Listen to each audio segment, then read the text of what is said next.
Hi everyone, welcome. Today I want to show you different ways in which you can warm up your wrists and strengthen them. Many of us yogis like to do arm balances and handstands, so it's really important to warm up your wrists and to keep them healthy, especially if you do any kind of weight bearing exercises on your hands. All of us spend time on our computers, we're typing on our phones all day. No matter what your hobby or your profession, chances are that you use your hands in different ways throughout the day. Maybe you have some sort of discomfort in your wrists, maybe even some pain, and so these exercises should help with that as well. So this video is not just for yogis, it's for everyone. I also wanted to say that considering we're focusing on our hands and our wrists, this video may be fairly long. So when I do my warm-up session, before I do arm balances or handstands, I typically spend about 5 to 10 minutes warming up and strengthening my wrists. But it really depends on what your goal is. You can do a subset of these exercises or you can do the whole video. It really depends on you. So with that, let's start with some myofascial release. I'm going to bring the dorsal side of my right forearm onto the mat, parallel to the front edge of the mat.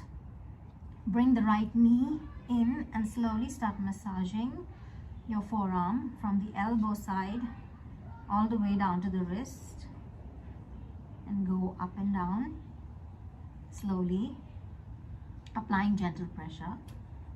Now, what is the fascia? The fascia is connective tissue that surrounds the entire body, and so myofascial release actually helps to improve range of motion in our joints. Flip the palm over, bring the elbow of the opposite hand and slowly work your way along the radial line.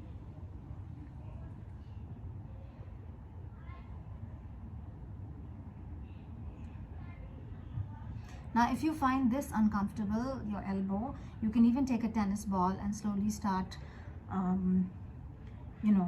applying, massaging with the tennis ball. And that should feel nice as well. With myofascial release, what we're doing is we're stretching and elongating the tissue by applying pressure. Let's switch sides. Bring the posterior side of the left forearm onto the mat, parallel to the front edge of the mat. Bring your left knee in. Now, if your knee is too bony, you can even use the top of your shin and slowly start putting pressure. Now, healthy fascia is soft and pliable, and it helps you to move freely without any pain. And so myofascial release actually helps to decrease any pain that you might be feeling. Turn it over, bring the elbow and slowly go along the radial line. It can also help to increase blood flow and lymphatic flow and improve mobility and flexibility. And that's why I like to incorporate myofascial release in my practice. And as I said, if you don't like the way your elbow feels, use a tennis ball to massage the dorsal side of your forearm.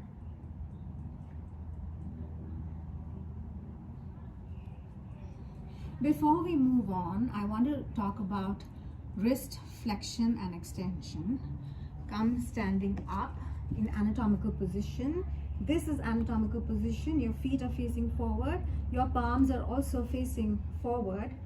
If this is the anterior side of the body and this is the posterior side of the body, the back side, if I bring my fingers and my palm towards the anterior side of the body, that is flexion. Notice how the angle between the forearm and the palm is also reducing. Now, if I move away in the opposite direction towards the posterior side of the body, that is extension. Notice how the angle between the forearm and the palm has increased. So flexion, extension.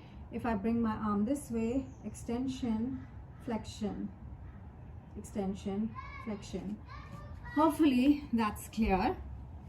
Come into any comfortable seated position. I'm going to be sitting on my heels. Interlace your fingers and let's start taking a few wrist circles. Just getting some blood flow into the wrists. About 10 more.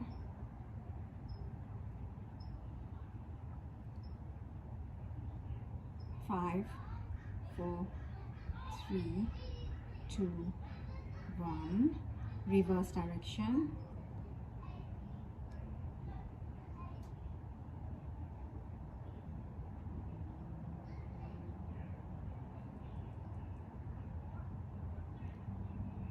Five, 4, 3, 2, 1. You can even take some figure eights here.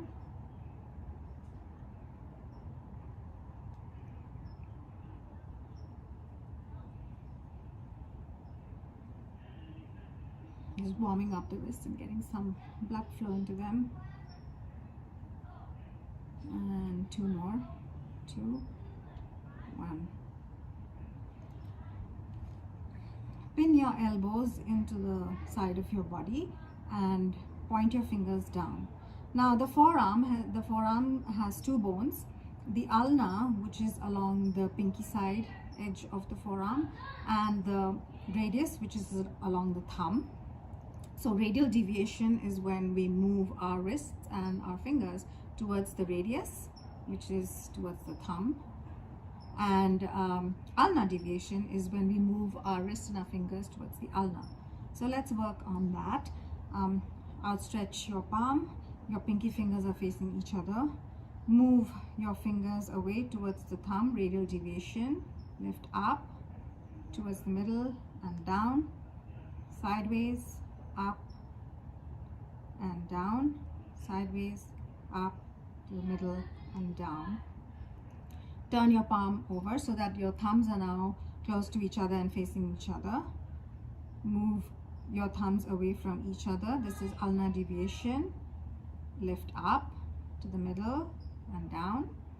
Left, up, middle and down. Sideways, up, center and down. Outstretch your right hand. Bring the left palm and find that deep extension of your wrist. Hold here for about 5 seconds more. You can even stretch 2 fingers at a time, getting that stretch through those fingers and the thumb. Now stretch out your left arm with the opposite palm. Find deep extension, and then stretch 2 fingers at a time towards you, and the thumb as well. Now reach out with both your arms, extend, flex, extend, flex, extend, flex. 3 more times. 2, 1. Reach up with your arms. Your palms are facing in the direction that you are facing, and we're going to open and close our fingers. Suck the belly in, elevate your shoulders and your arms. You're going to feel this in your forearms pretty quickly. These are called flashing headlights. I would do this for about a minute. Now you keep going while I show you another way to do this. You can come into Malasana, which is a deep squat. If Malasana is not accessible to you, if you find this pose hard, you can take a block and sit on the block. Reach up with your hands. But if you're comfortable in Malasana, then obviously you don't need the block. Reach up with your fingers and start doing the same thing, opening and closing your fingers, getting more bang for your buck, working on that external hip rotation as well as your extensors and flexors. Let's go for about 15 more seconds.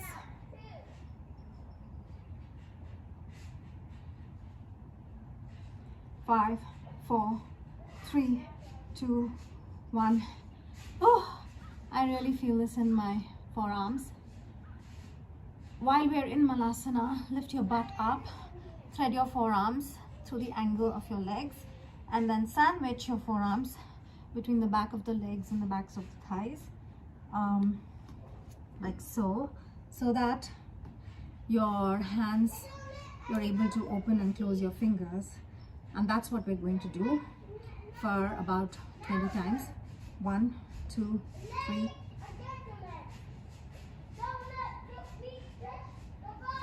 These are hard. 5, 4, 3, 2, 1. Make your way into tabletop position. Take some time to set up your tabletop. Shoulders over the wrists, hips over the knees. Let's just rock back and forth a few times.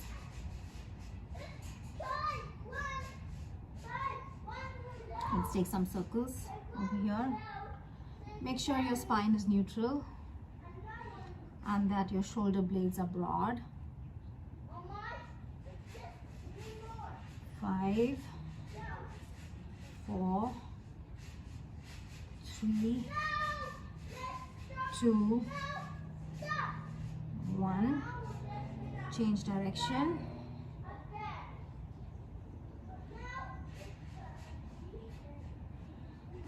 5, 4, 3, 2, 1. Let's work on some spinal flexion and extension as well as we move back and forth, killing two birds with one stone. Warming up the spine as well as the wrists.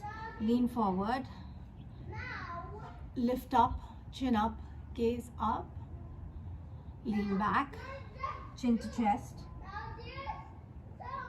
Inhale, look up, expand through the collarbones. Exhale, rounding the back. Inhale, look up. Imagine you're touching your head to your butt. Exhale, rounding the back. Inhale, cow. Exhale, cat. Lean back. Inhale. Last time, exhale. Now from tabletop position, turn your hands so that your wrists are facing each other, your fingers are away from each other, and let's just rock from side to side.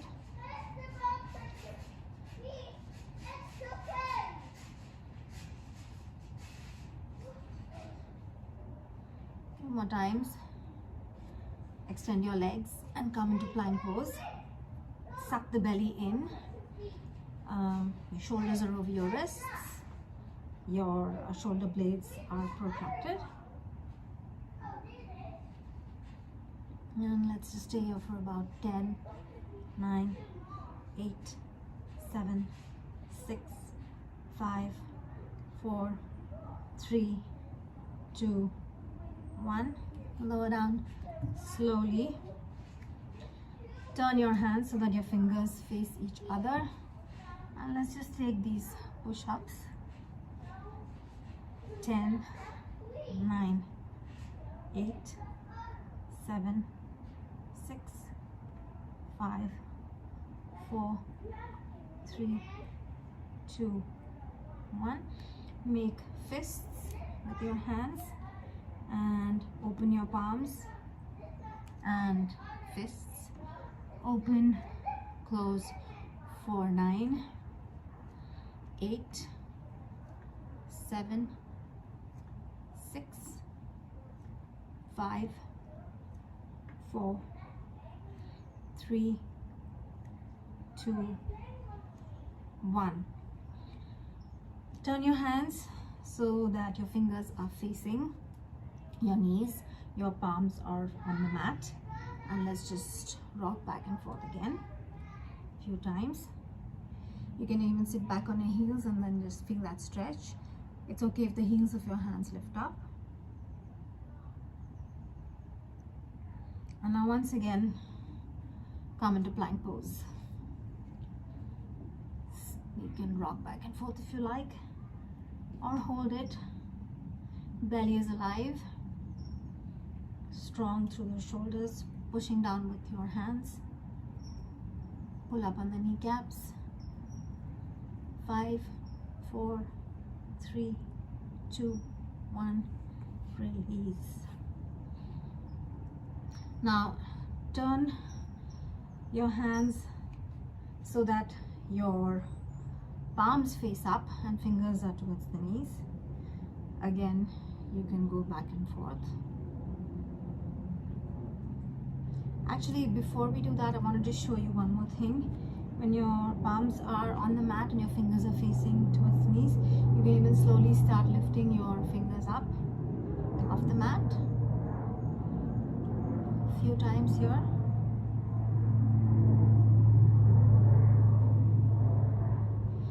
Now let's flip the hand over, and this can feel really awkward with your palms facing up, fingers towards the knees, because this is not something that a lot of people do on a daily basis. So if you're doing it for the first time, or if you don't do this regularly, then this is going to feel really awkward. Again, if you have the strength, you can reach back with your legs and come into plank pose. Hold here for 10, 9, 8, 7, 6, 5, 4, 3, 2, 1. Flip your wrists.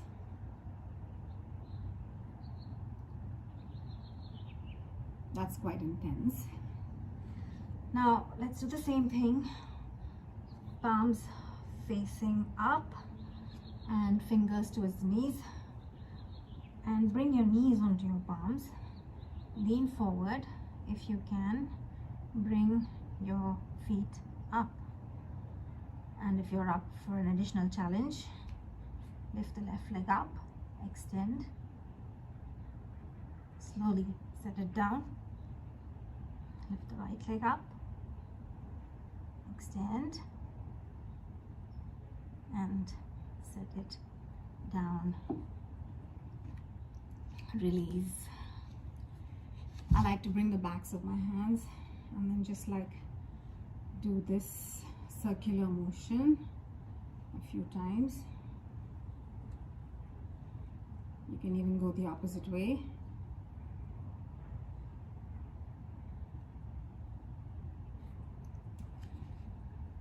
Bring your palms into each other, press into them. Your forearms are parallel to the floor. Inhale, exhale, inhale, exhale. Connecting movement to breath. 2 more times. 1. Press into your palms and your fingers. Dome the fingers. Straighten them. Dome them. Straighten them. 3 more times. 2, 1.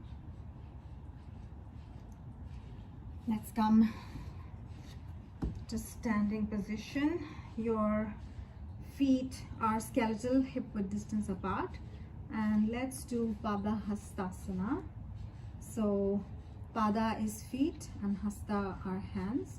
So hinge at the hips, lean forward and forward fold. Lift your feet up, slide your hands, palms facing up under your feet. Bend your knees as much as you need to. Your your toes are touching your wrists, and then elongate, fold in. Stay here for 5 breaths. 4. Inhale, exhale. 3. Your elbows are moving towards your shin.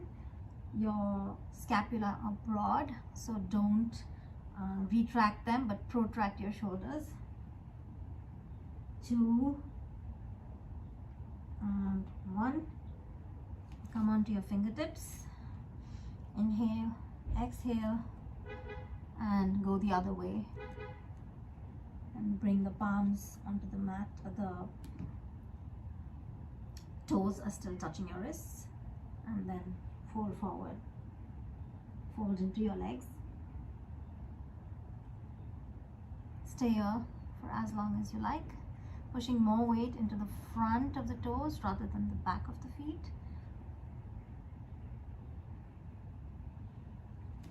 Release